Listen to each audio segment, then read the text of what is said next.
My wife believes her toxic best friend's lies over me, destroying our marriage. When the truth came out, she tried to reconcile, but it was too late. So, I'm 35, living in Denver, and I just finalized my divorce from my wife, Emma. We were together for 6 years, married for 2. Looking back, I feel like I should have seen this train wreck coming. Honestly, the warning signs were there from the start, but I kept ignoring them because, well, I loved her, or at least I thought I did. The cracks in our relationship had a name. Stacy, Emma's best friend. You ever meet someone and immediately know they're bad news? That was Stacy. She was loud, self-centered, and always had to be the center of attention. From the first time I met her, I felt like she was sizing me up, like she was looking for something to hold against me. But Emma was blind to it. She saw Stacy as her ride or die from college, someone who'd been there through thick and thin. I thought, fine, I'll tolerate her because she's important to Emma. But man, Stacy knew how to push buttons. Things really started going downhill during our wedding planning. I proposed to Emma after 3 years of dating. We were living together by then, and it just felt like the next step. She was ecstatic, and honestly, so was I, at first. Then Stacy started sticking her nose in. It started small. She didn't like our color scheme and said it was too basic. I let that slide because who cares what colors we picked? Then she made a fuss about the catering, saying we needed vegan options because half the guests would probably prefer that. There were maybe 2 vegans total. And then she ended up demanding that she walk down the aisle in a special moment ahead of the bridesmaids. Yeah, you read that right. Stacy wanted her own walk down the aisle. Her reasoning? I've been there through every one of Emma's breakups, every hard moment in her life. This day is about celebrating the people who stood by her, not just the marriage. I thought it was a joke at first, like, who seriously asked for that? But Emma just kind of nodded along. I could see her caving in real time. I tried to step in. I told Emma, look, this is our wedding, not a stage for Stacy to perform on. Your sister's already your maid of honor, and that's enough. Emma got defensive, saying I was making a big deal out of nothing. Stacy, meanwhile, acted like I'd personally insulted her entire existence. Wow, she said, I didn't realize your fiancé was so controlling. That stung. But instead of standing up for me, Emma folded. It's just one little thing, she told me later. If it makes her happy, what's the harm? So Stacy got her grand entrance. She strutted down the aisle like it was her wedding. I could feel my parents' side eye from the front row, but I just gritted my teeth and smiled for the photos. I figured, once we're married, this kind of nonsense will stop. Stacy won't have as much of a say in our lives. Big mistake. Huge. After the wedding, Stacy didn't just fade into the background like I'd hoped. If anything, she became even more involved in our lives. Emma and I would be talking about weekend plans, and Stacy's name would pop up like clockwork. Oh, I already told Stacy she could join us, Emma would say. Or, Stacy thinks we should check out this restaurant instead. It was like we couldn't make a single decision without her input. I tried to bring it up to Emma gently at first. I told her, I like that you have a close friend, but I feel like Stacy's a little too involved in our lives. Can we set some boundaries? Emma got defensive again. She's my best friend, she said. I can't just shut her out. You don't understand how much she's done for me. Maybe I didn't understand. I wasn't there for the college years or the breakups or whatever. But what I did understand was that Stacy didn't respect me or our marriage, and Emma was too wrapped up in their friendship to see it. I wanted to believe that Stacy wasn't intentionally trying to undermine me. Maybe she was just one of those people who didn't know how to take a step back. But deep down, I think I knew better. Stacy didn't like me. Plain and simple. And the more she inserted herself into our lives, the more obvious it became. I don't know why I didn't put my foot down earlier. Maybe I thought it wasn't worth the fight, or maybe I didn't want to risk pushing Emma away. But that was my mistake. By staying quiet, I let Stacy feel like she had the right to interfere in our marriage. And by the time I realized how deep her claws were, it was too late. About a year into our marriage, Emma and I had finally settled into a routine. Work, date nights, binging TV shows on weekends. Things weren't perfect, but they were good. Peaceful, even. That was until Stacy showed up at our doorstep, sobbing like her entire world had fallen apart. It was a Friday evening. Emma and I were planning to make tacos and maybe watch a movie. I was halfway through chopping onions when the doorbell rang. Emma went to get it, and within seconds, I heard Stacy's wailing. I poked my head around the corner, and there she was clinging to Emma like a shipwreck survivor. She had a duffel bag slung over her shoulder and mascara running down her face. He left me, Stacy cried. I can't do this alone. Emma led her inside, shooting me a look that said, we'll talk later. I stood there, knife in hand, feeling like I just walked into the middle of a nightmare. Stacy plopped onto our couch, rambling about how her boyfriend of 2 years had dumped her out of nowhere. Emma sat next to her, holding her hand and nodding along sympathetically. I stayed in the kitchen, trying to focus on the tacos, but as Stacy's dramatic retelling went on, I couldn't help overhearing. Apparently, her boyfriend Jake had completely blindsided her, breaking up with her over text because he felt they weren't compatible. Stacy, of course, insisted that she'd been the perfect girlfriend, and that Jake was just an emotionally unavailable jerk. Do you have anywhere to stay tonight? Emma asked her gently. Stacy sniffled, her eyes darting toward me in the kitchen before answering. No, I can't go home to my parents. They'll just say, I told you so, and all my other friends are busy. I didn't know where else to go. I could see where this was headed, and I wasn't happy about it. Sure enough, Emma turned to me. Would it be okay if Stacy stayed here for a few days? Just until she gets back on her feet? What was I supposed to say? No, your best friend can't stay here, even though she's clearly a mess? So I nodded, forcing a smile. Yeah, of course. At first, I tried to be patient. Stacy was heartbroken. I get it, breakups suck. The first couple of days, I stayed out of her way, letting Emma handle her. But by the end of the week, it became clear that a few days was turning into who knows how long. Stacy wasn't just staying with us. She was taking over. The guest room, which Emma and I had carefully kept neat and organized, became a disaster zone. Clothes were everywhere. On the floor, on the bed, draped over the chair. Empty coffee cups and takeout containers piled up on the nightstand. It was like a teenager's room after a bad breakup, except Stacy was 34. She practically lived in the living room, binge-watching reality shows at full volume and hogging the couch. Twice, I came home from work to find her sprawled out in her pajamas, eating snacks out of a family-sized chip bag while watching some dating show. She didn't even glance up when I walked in, just muttered, "Hey," between bites. The kitchen wasn't safe either. Stacy wasn't much of a cook, but that didn't stop her from using our pots and pans like she was auditioning for a cooking show. The problem was she never cleaned up after herself. I'd wake up in the morning to find the sink overflowing with dirty dishes and random half-eaten meals left on the counter. I tried talking to Emma about it. I know Stacy's going through a lot, I said one night, but she's treating this place like a hotel. It's not fair to us. Emma looked torn. I know it's frustrating, but she doesn't have anywhere else to go. She just needs a little more time. A little more time? I repeated. It's been 2 weeks. How much longer are we supposed to put up with this? Emma hesitated. I'll talk to her. But when she did, it didn't help. Stacy flipped the script, acting like she was the victim. I'm sorry if my presence is such a burden, she said dramatically, tears welling up in her eyes. I'll leave if that's what you want. Emma, of course, rushed to reassure her. No, it's not like that. We just want to make sure you're okay. It was infuriating. Stacy knew exactly how to manipulate Emma, and Emma fell for it every time. The final straw came about a month in. One Saturday morning, I went into the backyard to grab some tools for a DIY project I've been working on. To my surprise, I found my power drill, saw, and several other tools scattered across the patio. Stacy was sitting on the grass with a pile of random wooden scraps, painting them bright neon colors. What's this? I asked, gesturing to the mess. She looked up, unbothered. Oh, it's for my therapy. My counselor suggested doing something creative to process my emotions. I blinked at her. You went through my tools without asking? She shrugged. I didn't think you'd mind. I was done. I walked back inside and found Emma in the kitchen. She has to go, I said firmly. I'm not asking anymore.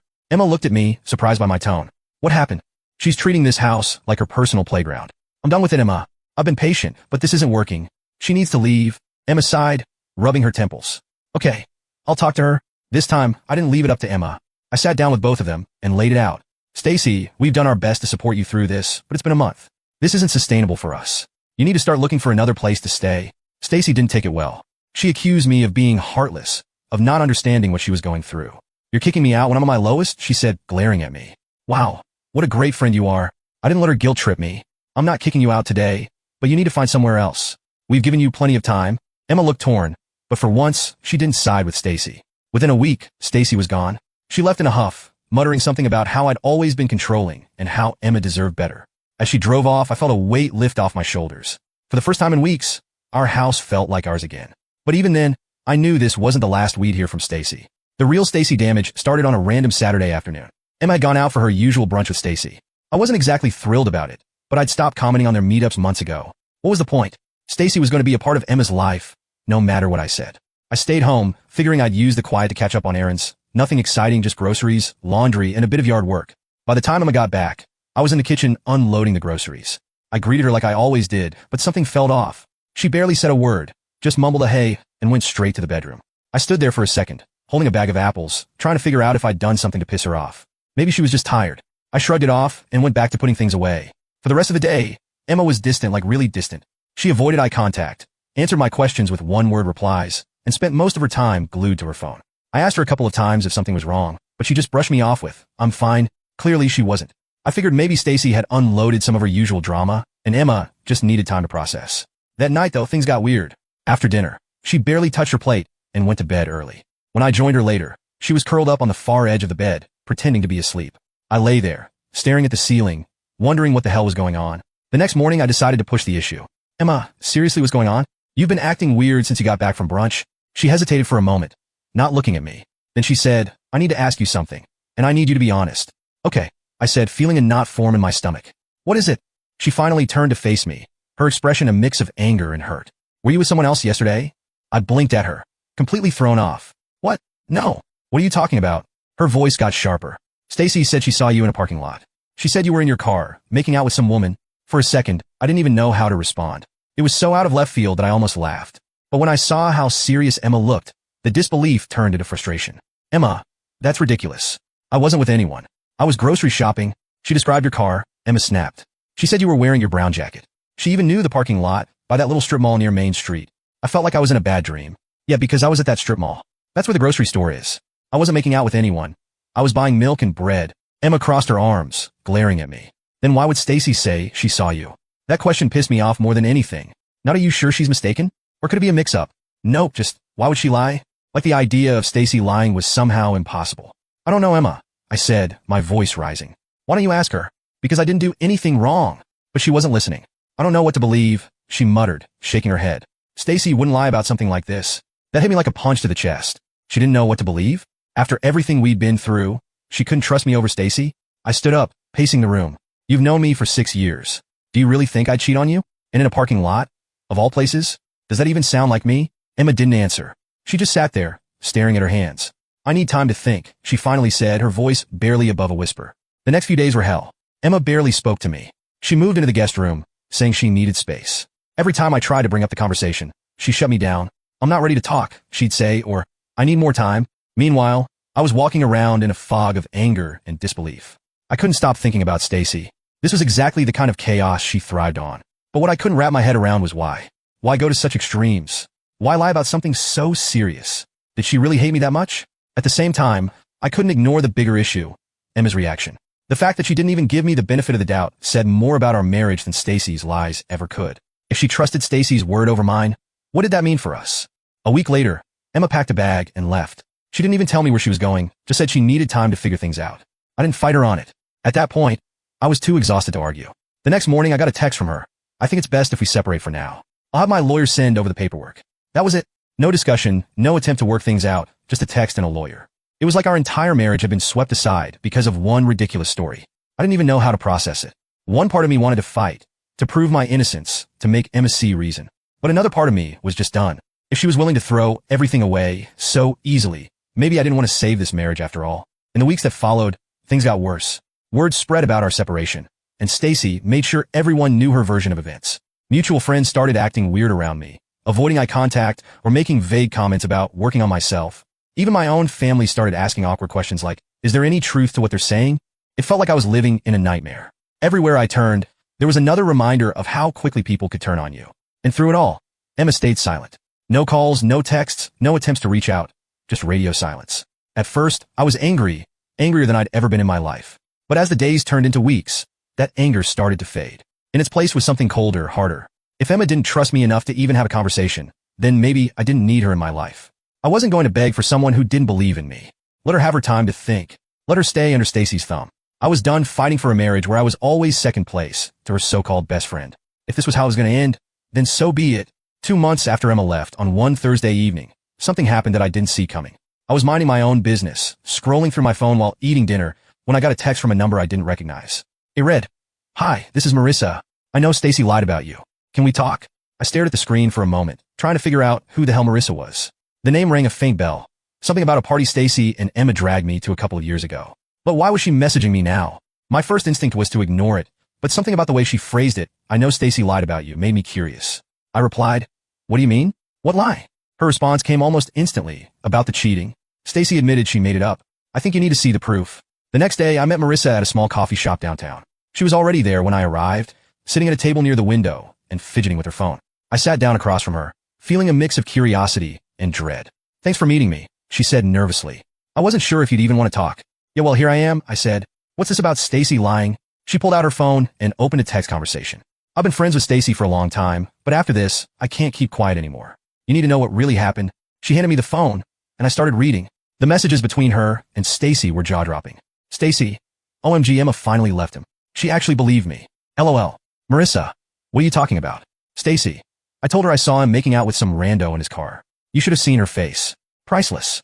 "Marissa, wait, are you serious? Why would you do that?"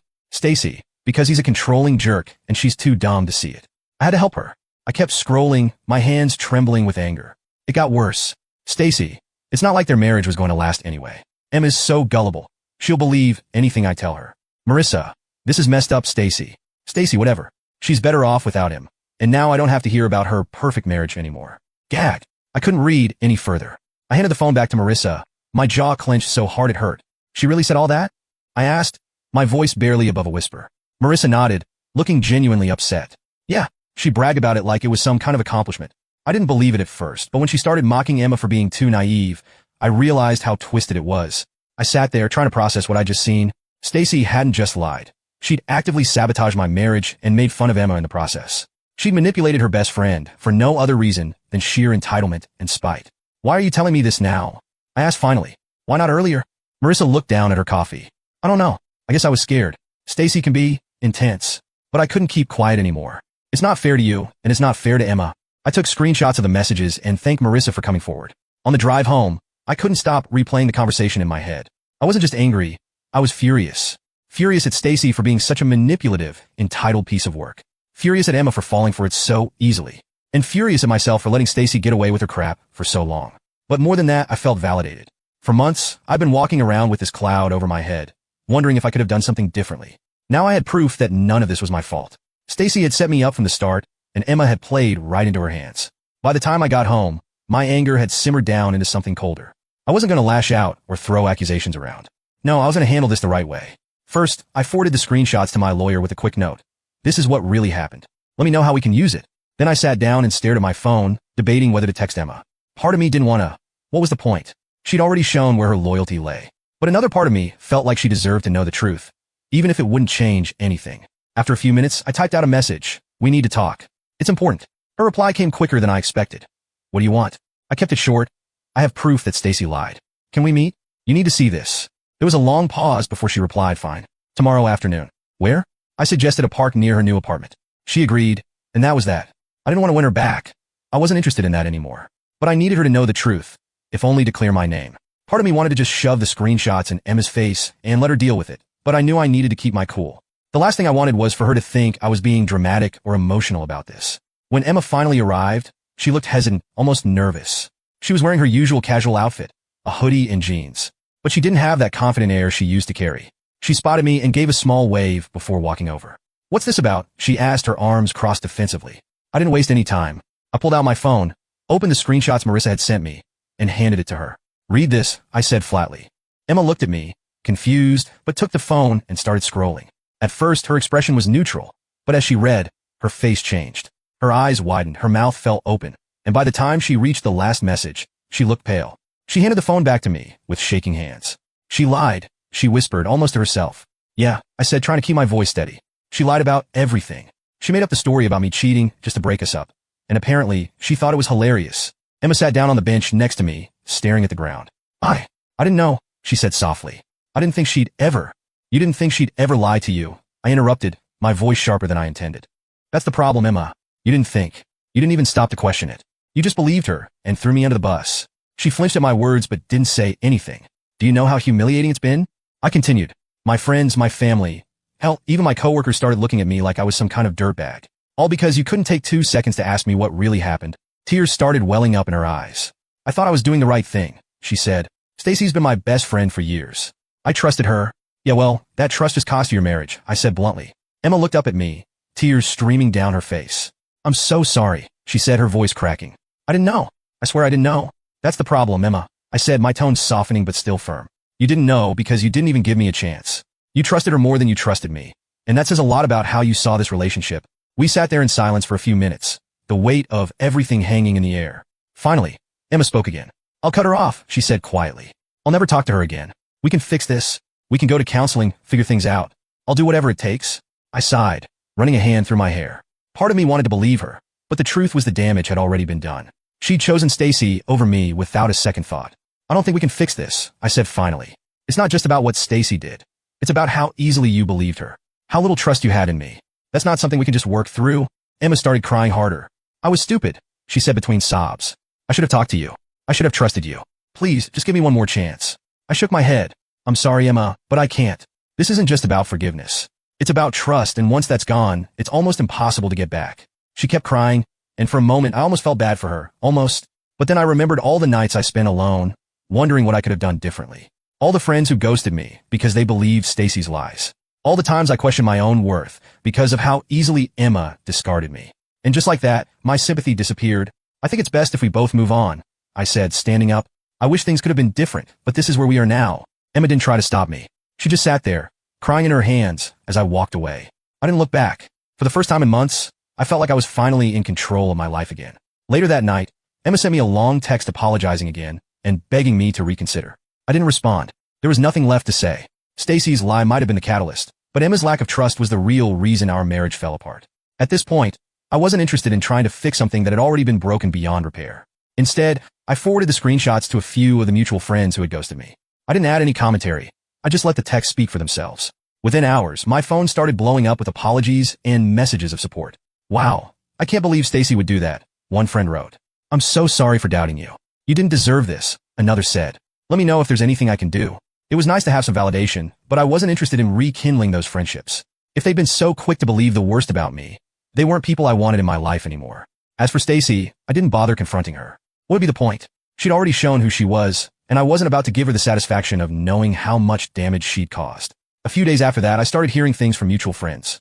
Even though I cut most of them off, a couple still felt the need to keep me updated, probably out of guilt for siding with Stacy in the first place.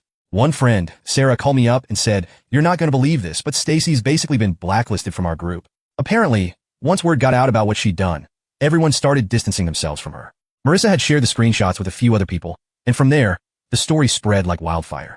Stacy tried to defend herself, saying she was just looking out for Emma and that I was controlling and toxic, but no one was buying it anymore. She's completely spiraling, Sarah said, laughing. She's been posting these long rants on social media about how everyone's turned against her and how she's the real victim. Curious, I checked Stacy's profiles for myself, using an incognito account, of course. Sure enough, there were multiple posts about how fake friends had abandoned her and how she'd only tried to help. One post even said, "I guess people can't handle the truth. I stood up for Emma when no one else would, and now I'm the bad guy." Pathetic. The comments weren't exactly sympathetic. Most people were calling her out, saying things like, "You didn't help anyone, you ruined a marriage, and this is what happens when you manipulate people." One person straight up wrote, "Maybe take a good hard look at yourself before blaming everyone else." It was satisfying to see her finally get what was coming to her. Meanwhile, Emma's life wasn't looking much better. She moved back in with her parents after everything went down, and from what I heard, things were tense. Her mom, who had always been a bit of a skeptic when it came to Stacy, was livid when she found out the truth. A mutual friend told me about a particularly heated argument Emma had with her mom. Apparently, her mom said, "You threw away a good man for a liar. How could you be so stupid?" Harsh, but honestly, she wasn't wrong. Emma was struggling to rebuild her life, but it wasn't going well.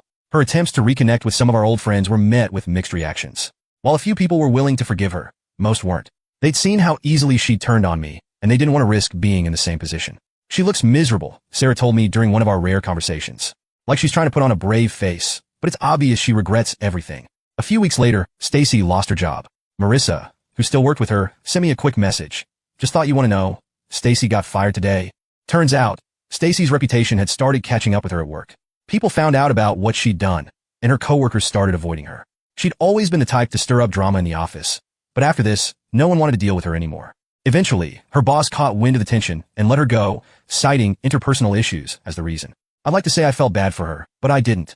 She'd spent years manipulating people and causing chaos, and now she was finally facing the consequences. As for me, life kept getting better. One day, months after everything had gone down, I ran into Marissa at a coffee shop. We ended up chatting for a bit, and she filled me in on the latest gossip. "Emma reached out to Stacy a few weeks ago," she said, rolling her eyes. "Can you believe that?" "What happened?" I asked, genuinely curious. "Well, Emma tried to apologize, saying she wanted to move past everything," Marissa explained.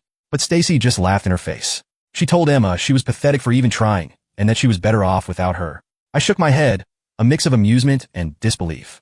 Figures. Stacy doesn't know how to take responsibility for anything. Marissa smirked. "Yeah, well, they're both getting what they deserve. Looking back, I can't say I'm glad everything happened the way it did, but I am grateful for where I ended up." Stacy and Emma's toxic dynamic was a ticking time bomb, and I just happened to be the collateral damage. But in the end, they destroyed each other, and I got to walk away with a clean slate. It's funny how life works sometimes. Karma doesn't always come immediately, but when it does, it hits hard. Emma and Stacy learned that the hard way, and honestly, I'm okay with that. They made their choices, and now they're living with the consequences. As for me, I'm moving forward. I've built a life that makes me happy, surrounded by people who truly care about me, and that's the best revenge I could have asked for.